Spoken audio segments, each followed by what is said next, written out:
அனைவருக்கும்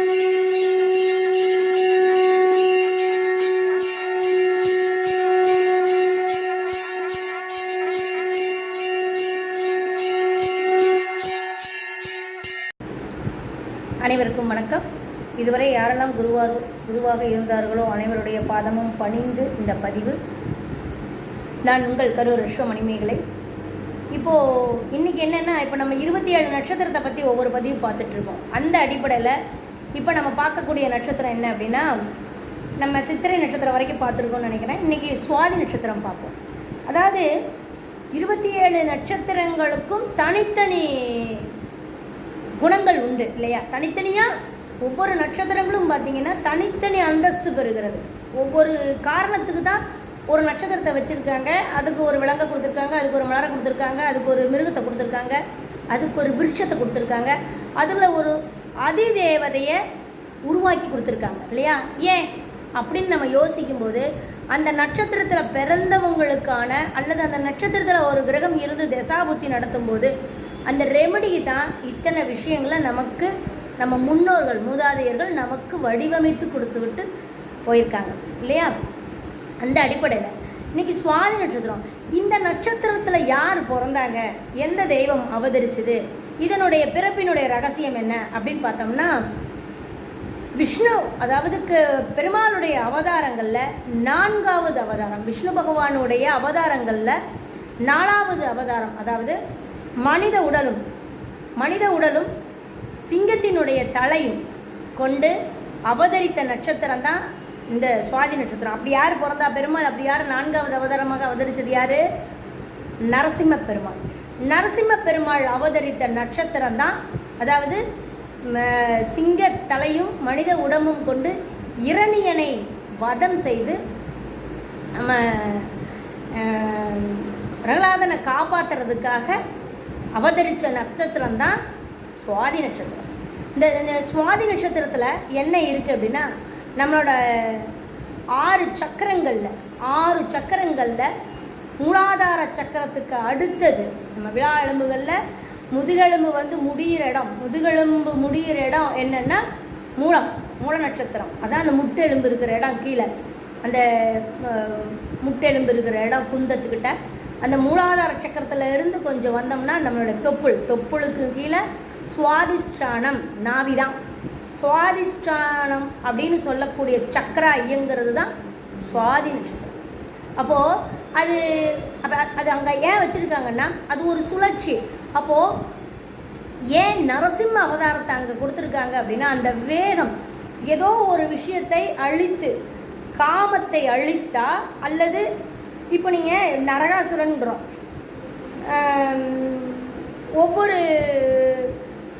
ஒவ்வொரு தெய்வங்களும் அவதரிக்கும் போது ஒவ்வொரு அசுரர்களை அழிச்சாங்க. முருகருடைய 6 அவதாரங்களுமே அப்படி தான், பெருமாளுடைய 10 அவதாரங்களுமே அப்படி தான்.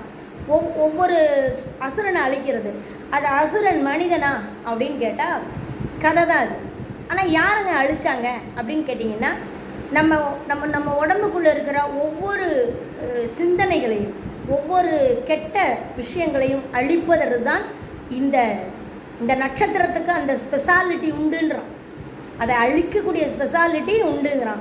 அப்போ இவங்களாம் அந்த மெடிக்கல் ரீதியாக, டாக்டர் ரீதியாக அந்த கணவன் மனைவி இணையக்கூடிய, அதுவும் பெண்ணினுடைய சுவாதிஷ்டானம்னா என்னங்க?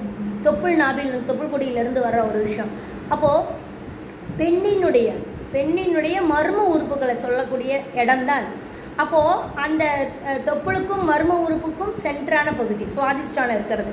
அப்போ இந்த சக்கராஸ் அந்த இடத்துல என்ன சொல்லுதுன்னா, நம்மளுடைய காமத்தை, நம்மளுடைய கெட்ட எண்ணங்களை, நம்மளுடைய ஆசைகளை, இதையெல்லாம் அழித்து இரண்யங்கிற சூரனை வதம் செஞ்சு கிழிச்சு வேட்டையாடுனதுங்கிறதல்ல.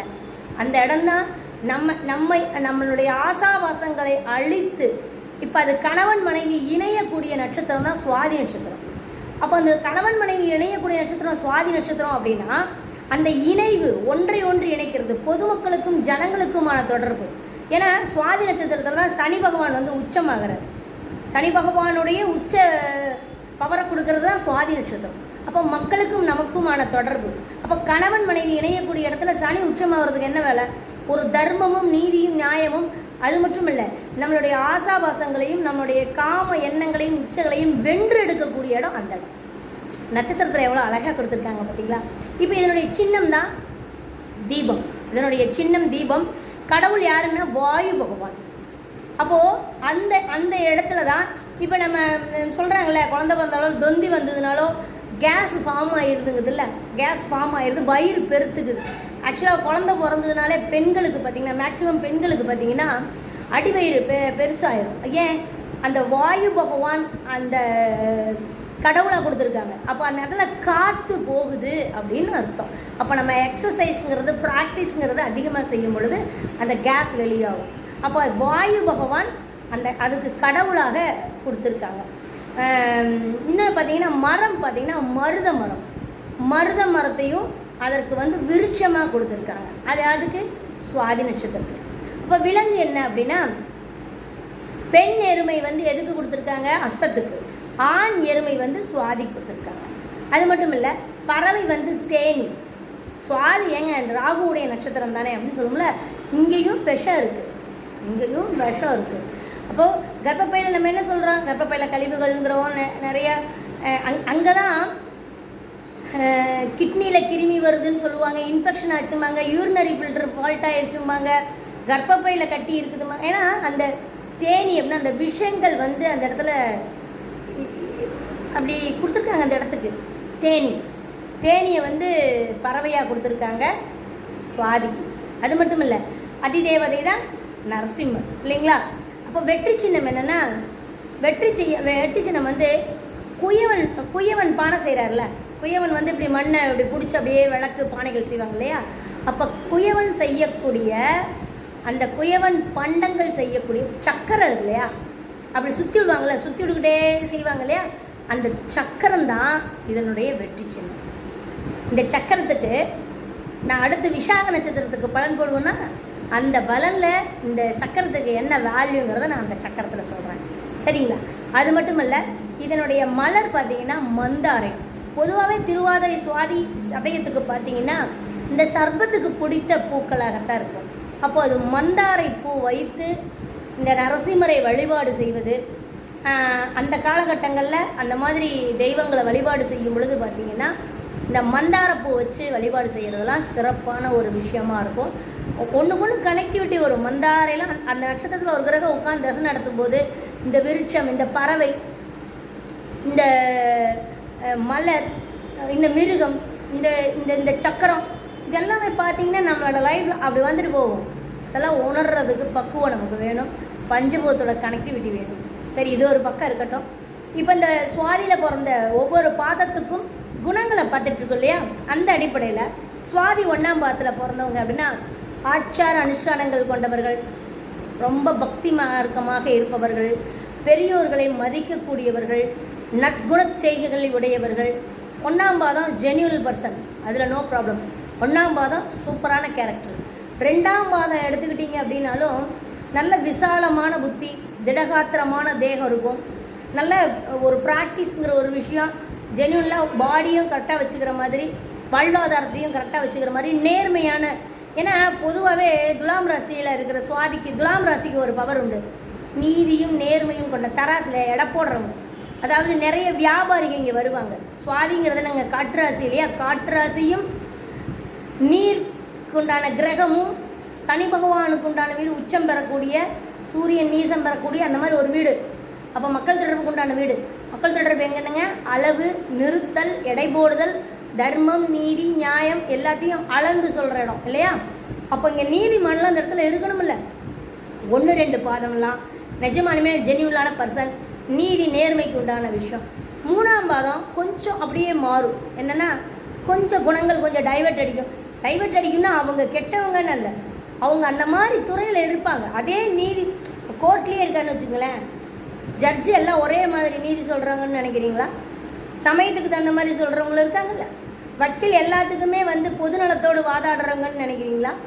அப்படி இல்லை. அப்போது இதில் அந்த கேட்டகரியில் வருவாங்க. அதான் நம்பர் 2 கேட்டகரியில் வருவாங்க.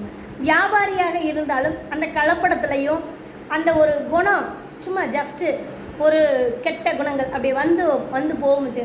சம்பாதிக்கிறது தானே ராகு தானே, மார்க்கெட்டிங் தானே. அப்போது அவங்க அந்த கம்சன் பேசிக்கில் எவன் எப்படி போனால் நமக்கு என்ன அப்படிங்கிற ஒரு எண்ணம்லாம் இருந்து பண்ணுறாங்க இல்லையா. இந்த வியாபார நுணுக்கங்கள் கொண்டவர்கள் எல்லாம் 3ஆம் பாதம் அப்படி தானே சொல்லணும். அதாவது டெக்னிக்கலாக ஏமாத தெரிஞ்சவன் வந்து கெட்டிக்காரன், இன்றைக்கு நேர்மையாக இருக்கிறவன் பொழைக்க தெரியாதவன். அதானே இன்னைக்கு ஜனங்க முத்திரை குத்தி வச்சுருக்கிறது அப்படி தானே. நல்லவனுக்கு பொழைக்க தெரியாது, இவனுக்கெல்லாம் பொழைக்க தெரியாதியா. சொக்க தங்கத்தை பீரோவில் வச்சு தான் போட்ட முடியும், வேறு ஒன்றுமே பண்ண முடியாது. கலப்படம் பண்ண ஆபரணம் தான் நம்ம ஆபரணங்களை அணிஞ்சிக்க முடியும் இல்லையா. அந்த மாதிரி இன்றைக்கி பொழைக்க தெரிஞ்சவங்க. அப்போ இந்த 3ஆம் பாதம் 4ஆம் பாதம்லாம் அந்தளவுக்கு பர்டிகுலராக கேரக்டர் எடுக்க முடியாது, அது நம்பர் 2 லிஸ்ட்டில் சேரும். அப்போ முன்கோபி, பிறரை கொஞ்சம் அப்படியே பிறரை பற்றி கவலைப்படாமல் பெரும்போக்காக போகிறவங்க. அது மட்டும் இல்லை, கொஞ்சம் காம எண்ணங்களும் அதிகம் இருக்கும். காம எண்ணங்கள் மீன்ஸ் அது செக்ஷுவல்னு மட்டும் எடுக்க முடியாது. காம எண்ணங்கள் மீன்ஸ் நான் காசு பணத்து மேலே ஆசை, வண்டி வாகனங்கள் மேலே ஆசை, நான் தலைவர் ஆகணும்னு ஆசை, எப்படியாவது நான் பெரிய இடத்துல பதவி வகிக்கணுங்கிறதுக்காக இல்லீகலாக பணம் கொடுத்து வாங்குறது, இதெல்லாமே ஆசையில் லிஸ்ட்டில் வரும் தானே. ஆசைன்னா உடம்பு மட்டும்தானா, எல்லா லிஸ்ட்டும் எப்படியாவது ஒரு வகையில் நான் அடையணும் அப்படிங்கிறதுக்கு இல்லை. இதெல்லாம் 3ஆம் பாதம் 50% தான், 4ஆம் பாதம் 100% போகும். அப்படிலாம் சுவாதி நட்சத்திரம் ஒரு டெக்னிக்கலான நட்சத்திரம். 2 பாதத்துக்கு தராசை கையில் கொடுக்கலாம், மிச்சம் 2 பாதத்துக்கு தேவதை கண்ணை கட்டிக்கிற நீதி தேவதை கண்ணை கட்டி வச்சுட்டு பண்ணுற வேலையெல்லாம் பண்ணுவாங்க. இதுதான் சுவாதி நட்சத்திரத்தினுடைய.